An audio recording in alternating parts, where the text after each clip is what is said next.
अगर मैं आपसे पूछूं कि सचिन तेंदुलकर की सबसे महान पारी कौन सी है, आपका जवाब होगा शारजाह का डेजर्ट स्टॉर्म, या 2003 वर्ल्ड कप में पाकिस्तान के खिलाफ खेली गई पारी, या फिर सिडनी में बिना एक भी कवर ड्राइव लगाए बनाए गए नॉट आउट 241 रन। लेकिन मैं कहता हूं नहीं, मेरे लिए वो सचिन की सबसे महान पारी नहीं थी, क्योंकि महज 21 साल की उम्र में साल 1994 में उन्होंने एक ऐसी शतकीय पारी खेली थी जिसने ऑस्ट्रेलिया जैसी खूंखार टीम को न केवल घुटनों पर ला दिया बल्कि भारत को टूर्नामेंट के फाइनल में भी पहुंचा दिया। और सबसे हैरानी की बात यह है कि सचिन की इस पारी का जिक्र उनकी सबसे महान पारियों में शायद ही कभी होता है। लेकिन उस दिन आखिर ऐसा क्या हुआ था? कैसे 21 साल के सचिन ने Shane Warne, Glenn McGrath, Australia के सबसे बड़े सितारों को बेबस कर दिया? इस पूरे मैच की कहानी इतनी रोमांचक है कि इसे सुनकर आप भी दांतों तले उंगलियां दबाने पर मजबूर हो जाएंगे, इसलिए वीडियो को अंत तक जरूर देखिए।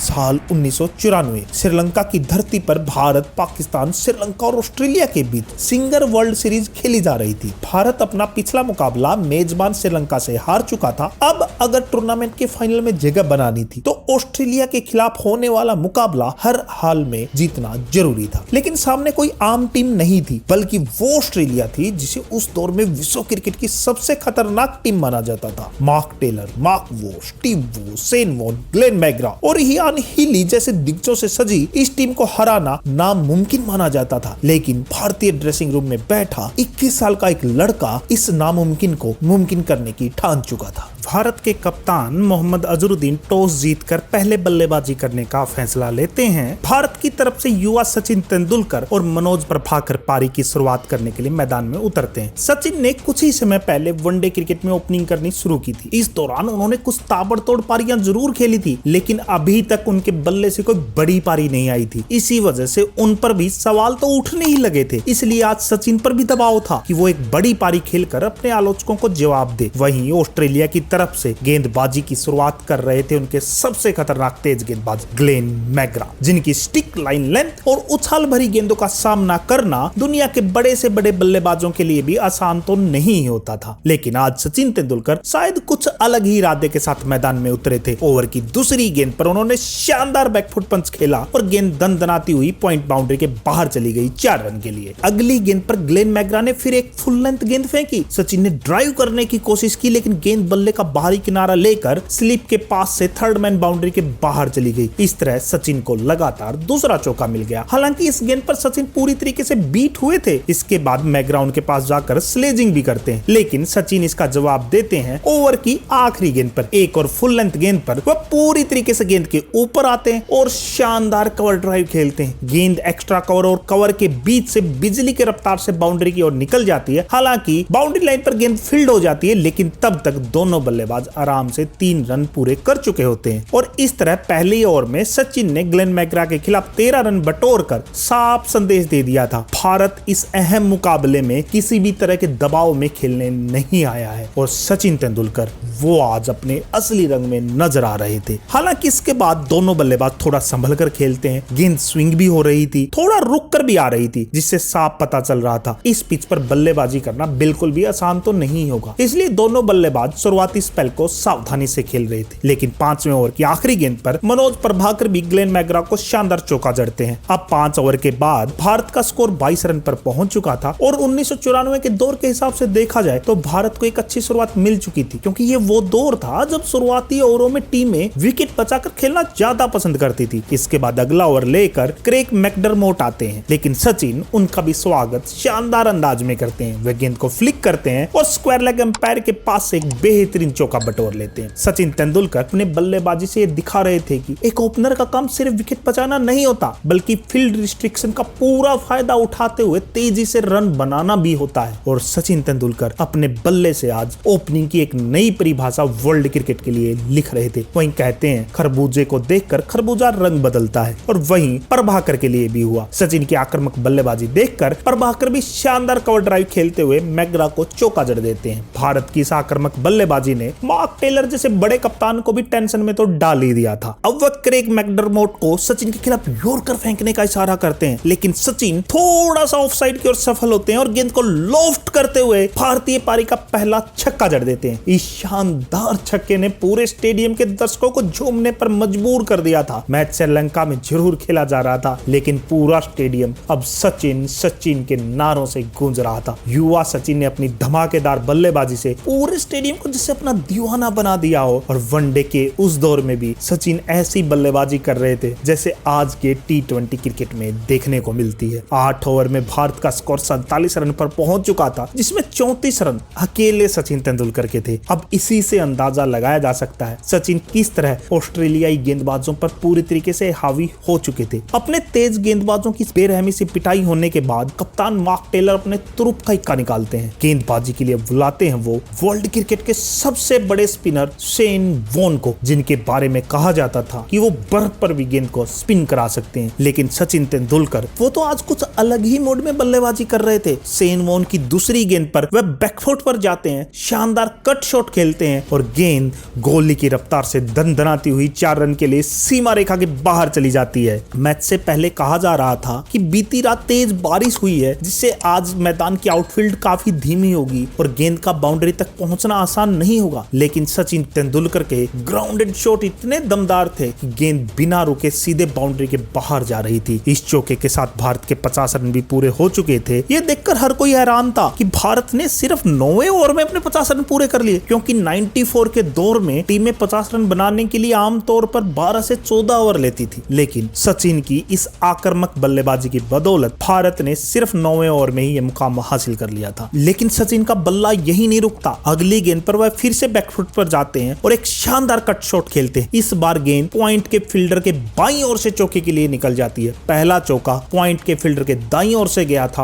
और अब दूसरा चौका उसी फील्डर के बाईं ओर से। सचिन अपनी शानदार बल्लेबाजी से आज वर्ल्ड क्रिकेट को एक अलग ही करिश्मा दिखा रहे थे। शेन वॉन जैसे घातक गेंदबाज को भी वह एक सामान्य गेंदबाज की तरह चौके लगा रहे थे। महज 21 साल का ये लड़का आज पूरी दुनिया को बता रहा था कि ओपनिंग का असली मतलब क्या होता है, और शायद यही तो वह वजह थी कि वो ओपनिंग करने के लिए इतने बेताब भी थे। कुछ ही समय पहले जब नवजोत सिंह सिद्धू चोटिल हुए, तब सचिन ने खुद कप्तान और कोच से ओपनिंग करने के लिए रिक्वेस्ट की थी और उन्हें यह मौका मिला था, और आज वह उसी भरोसे का पूरा भुगतान भारत को अपने बल्ले से कर रहे थे। बहरहाल 9 ओवर के बाद भारत का स्कोर 56 रन हो चुका था। इसके बाद क्रेग मैकडरमोट की गेंद पर सचिन शानदार फ्लिक करते हुए एक और चौका जड़ देते हैं और इसी के साथ 47 के स्कोर पर पहुंच जाते हैं। जरा सोचिए, आज भी अगर किसी वनडे मैच में बिना विकेट खोए कोई टीम 9 ओवर में 56 रन बनाती है तो हम कहते हैं कि टीम को शानदार शुरुआत मिली है। लेकिन यह साल 1994 था। आज से 32 साल पहले उस दौर में सचिन तेंदुलकर अपनी विस्फोटक बल्लेबाजी से भारत को 6 रन प्रति ओवर से भी तेज शुरुआत दिला चुके थे। हालांकि मैदान की आउटफील्ड बेहद धीमी हो चुकी थी। सचिन अब लॉफ्टेड शॉट भी खेलने लग गए थे, लेकिन मैच से ठीक पहले हुई बारिश की वजह से आउटफील्ड इतनी धीमी हो गई कि गेंद हवा से नीचे गिरते ही वहीं थम जाती थी और बाउंड्री तक पहुंच ही नहीं पाती थी। लेकिन इसके बाद सचिन एक और शानदार लॉफ्टेड शॉट खेलते हैं और 3 रन लेकर अपनी बेहतरीन 50 भी पूरी कर लेते हैं। स्टेडियम में मौजूद एक दर्शक सचिन तेंदुलकर की शानदार पारी के लिए खड़े होकर तालियां बजा रहा था। इसे एक ऐतिहासिक अर्धशतक कहना बिल्कुल गलत नहीं होगा, क्योंकि सचिन ने दिखा दिया था कि ओपनिंग करते हुए भी ताबड़तोड़ बल्लेबाजी की जा सकती है। उन्होंने पूरी दुनिया को बताया था कि एक ओपनर का असली काम आखिर होता क्या है। बहरहाल 13.2 ओवर में भारत का स्कोर 80 रन पर पहुंच चुका था। सचिन 61 और मनोज प्रभाकर 18 रन बनाकर खेल रहे थे। अब जरा स्थिति की कल्पना कीजिए, सिर्फ 13 ओवर में भारत के 80 रन बन चुके हैं, जिनमें से अकेले 61 रन सचिन के थे। वहीं दूसरी ओर मनोज प्रभाकर, जो भारत के एक स्थापित बल्लेबाज थे, अभी तक सिर्फ 18 रन बनाकर खेल रहे थे। इससे साफ पता चलता है कि उस समय ऑस्ट्रेलियाई गेंदबाजों पर सचिन किस तरीके से हावी हो चुके थे। इसके बाद गेंदबाजी में एक और बदलाव होता है और ऑफ स्पिनर गेंदबाजी के लिए आते हैं, लेकिन सचिन उनका भी स्वागत शानदार लॉफ्टेड कवर ड्राइव से करते हैं और गेंद सीधा बाउंड्री लाइन के बाहर 4 रन के लिए चली जाती है। ऑस्ट्रेलिया की हर रणनीति, हर प्लानिंग, हर चाल सचिन तेंदुलकर की शानदार आक्रामक बल्लेबाजी के सामने फीकी पड़ती जा रही थी। वैसे वैसे भी ऑस्ट्रेलिया जैसी मजबूत टीम को बैकफुट पर धकेलने का यही एक तरीका होता है। डिफेंसिव क्रिकेट खेलकर आप ऑस्ट्रेलिया पर दबाव नहीं बना सकते। अगर उन्हें दबाव में लाना है तो उनके खिलाफ काउंटर अटैक करना ही पड़ता है, और आज सचिन तेंदुलकर ठीक वही कर भी रहे थे। लेकिन तभी शेन वॉर्न की एक गेंद पर पुल शॉट खेलने की कोशिश में मनोज प्रभाकर कैच थमा बैठते हैं और 87 के स्कोर पर भारत को पहला झटका लग जाता है और मनोज प्रभाकर 20 रन बनाकर वापस पवेलियन लौट जाते हैं। अब बल्लेबाजी के लिए मैदान में आते हैं नवजोत सिंह सिद्धू। सिद्धू भारत के नियमित ओपनर थे, लेकिन सचिन तेंदुलकर की शानदार आक्रामक बल्लेबाजी को देखते हुए टीम मैनेजमेंट ने अब नंबर 3 पर उन्हें भेजना शुरू कर दिया था। नवजोत सिंह सिद्धू स्पिनरों के लिए बेहद खतरनाक बल्लेबाज माने जाते थे। बड़े बड़े स्पिनरों को भी वो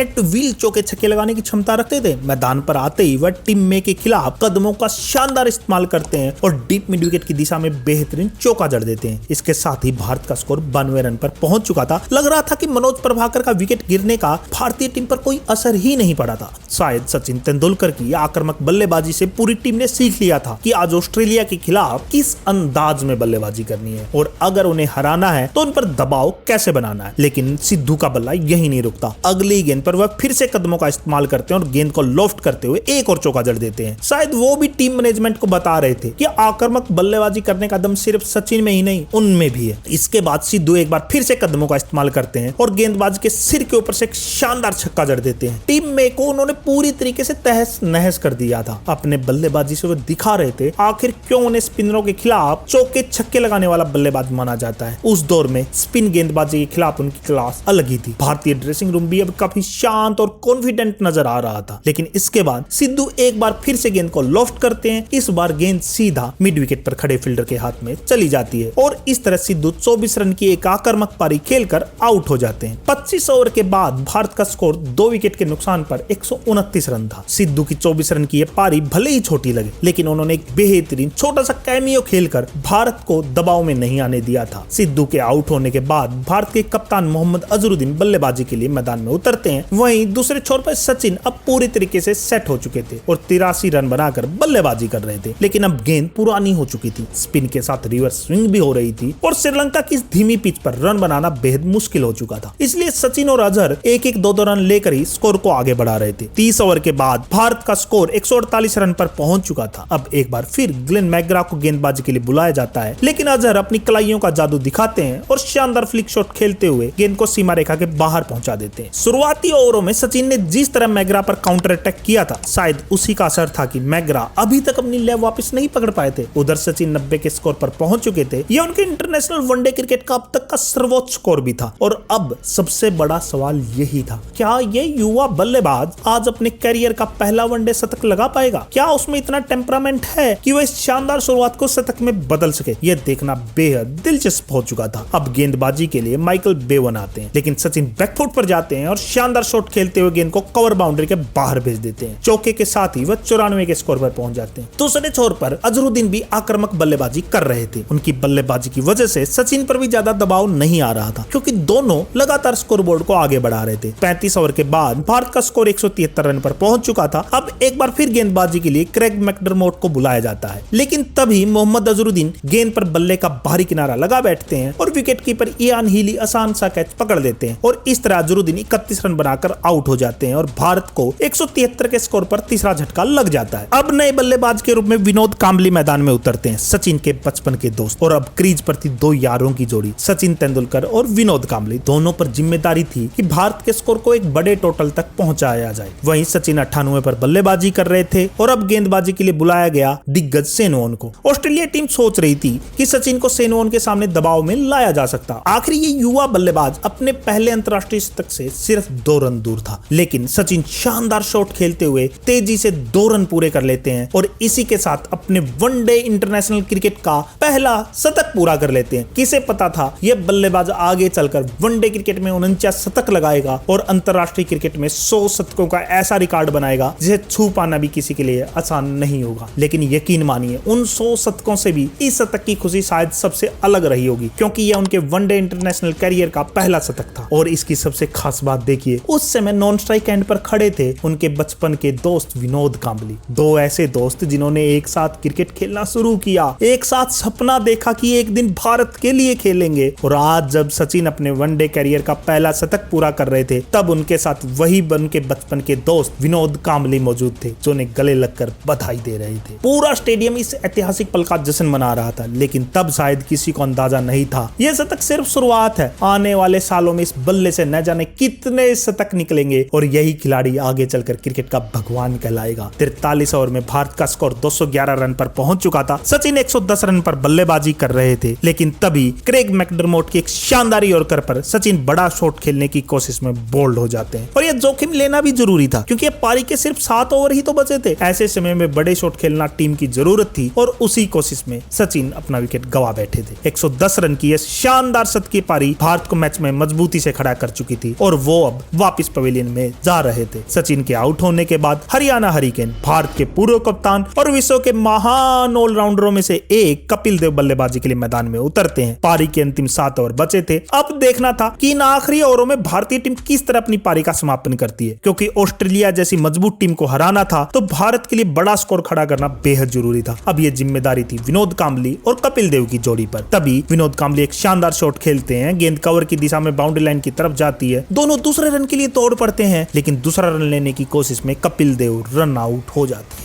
जबकि ऐसा लग रहा था कि अगर विनोद कांबली तेजी से दौड़ पड़ते तो यह रन आसानी से पूरा हो सकता था, लेकिन कांबली अपनी क्रीज से आगे ही नहीं जाते और कपिल देव को रन आउट होकर वापस लौटना पड़ता है। कपिल देव इस बात से विनोद कांबली पर काफी गुस्सा भी होते हैं और सिर्फ 4 रन बनाकर रन आउट होकर गुस्से में लाल पीले होकर पवेलियन जाने लगते हैं। 216 के स्कोर पर भारत का 5वां विकेट गिर चुका था। यह भारतीय टीम के लिए एक बड़ा झटका था, क्योंकि अंतिम ओवरों में कपिल देव के पास वो क्षमता थी कि बड़े बड़े शॉट खेलकर भारत को एक बड़े स्कोर तक पहुंचाया जा सके। अब ऐसे में बल्लेबाजी के लिए अतुल बेड़े आते हैं और वो भी तेजी से 2 रन लेने की कोशिश में रन आउट हो जाते हैं। Back to back 2 run out ने भारतीय बल्लेबाजी की कमर तोड़ दी थी। एक समय ऐसा लग रहा था भारतीय टीम 280 या 290 तक पहुंच सकती है, लेकिन अब 250 रन तक पहुंचना भी असंभव सा लग रहा था। इसके बाद विकेट कीपर बल्लेबाज नयन मोंगिया आते हैं। उनके पास भी तेजी से रन बनाने और बड़े बड़े शॉट खेलने की क्षमता थी, लेकिन अब ऑस्ट्रेलियाई टीम पूरी तरीके से मैच पर हावी हो चुका था। शेन वॉर्न के अभी भी कुछ ओवर बाकी थे और इस धीमी पिच पर उनके खिलाफ किसी भी नए बल्लेबाज के लिए बड़े बड़े शॉट लगाना बिल्कुल भी आसान नहीं होने वाला था। देखना था कि अब भारतीय बल्लेबाज अपनी पारी का अंत किस तरीके से करते हैं, लेकिन नयन मोंगिया भी सिर्फ 3 रन बनाकर वॉर्न की गेंद पर कट शॉट खेलने की कोशिश में विकेट कीपर यान हीली को कैच दे बैठते हैं और इस तरह उनकी पारी का भी अंत हो जाता है। 226 के स्कोर पर भारत को 7वां झटका लग चुका था। ऐसा लग रहा था मानो भारतीय विकेटों की झड़ी सी लग गई हो। 43 ओवर में जब 211 के स्कोर पर सचिन आउट हुए तब भारत का 4था विकेट गिरा था, लेकिन उसके बाद अगले 4 ओवरों में भारतीय टीम सिर्फ 18 रन जोड़ पाई और 3 अहम विकेट भी गंवा बैठी। बल्लेबाजी के लिए अनिल कुंबले मैदान में आते हैं, लेकिन भारत को एक सम्मानजनक स्कोर तक पहुंचाने की पूरी जिम्मेदारी अब विनोद कांबली के कंधों पर थी और वह इस जिम्मेदारी को बखूबी निभाते भी हैं। विनोद कांबली कदमों का शानदार इस्तेमाल करते हुए शेन वॉर्न की गेंद पर डीप मिड विकेट के ऊपर से बेहतरीन छक्का लगा देते हैं। ये एक ऐसा शॉट था जिन्हें भारतीय दर्शकों को एक बार फिर से जश्न मनाने का मौका दे दिया। लग रहा था भारतीय टीम एक बार फिर मुकाबले में फाइट बैक कर रही है। विनोद कांबली 35 के स्कोर पर पहुंच चुके थे। इस छक्के के साथ उन्होंने शेन वॉर्न को बता भी दिया था कि भारतीय टीम इतनी आसानी से हार मानने वाली नहीं है। वैसे भी विनोद कांबली स्पिनरों के खिलाफ बड़े बड़े शॉट खेलने के लिए तो जा नहीं जाते थे, लेकिन दूसरे छोर पर अनिल कुंबले 49वें ओवर में स्टीव वॉ की गेंद पर बोल्ड हो जाते हैं और भारत को 8वां झटका लग जाता है। ऐसा लग रहा था मानो भारतीय विकेटों की झड़ी सी लग गई हो। एक के बाद एक बल्लेबाज आ रहा था और वापस पवेलियन जा रहा था। विनोद कांबली बस एक छोर पर खड़े होकर यह नजारा देख रहे थे। वहीं बीच के 2 रनआउट ने भी भारतीय टीम को काफी नुकसान पहुंचाया था और इस तरह अपने निर्धारित 50 ओवरों में भारतीय टीम सिर्फ 246 रन ही बना पाती है। सचिन के आउट होने के बाद अंतिम 7 ओवरों में भारतीय बल्लेबाज सिर्फ 35 रन ही जोड़ पाए। विनोद कांबली 47 गेंदों पर 43 रन बनाकर नाबाद रहते हैं। अब ऑस्ट्रेलिया को जीत के लिए 247 रन बनाने थे, लेकिन ऑस्ट्रेलिया की घातक बल्लेबाजी जिसमें Michael Slater, Michael Taylor, Mark Waugh, Steve Waugh, Michael Bevan जैसे एक से एक बड़े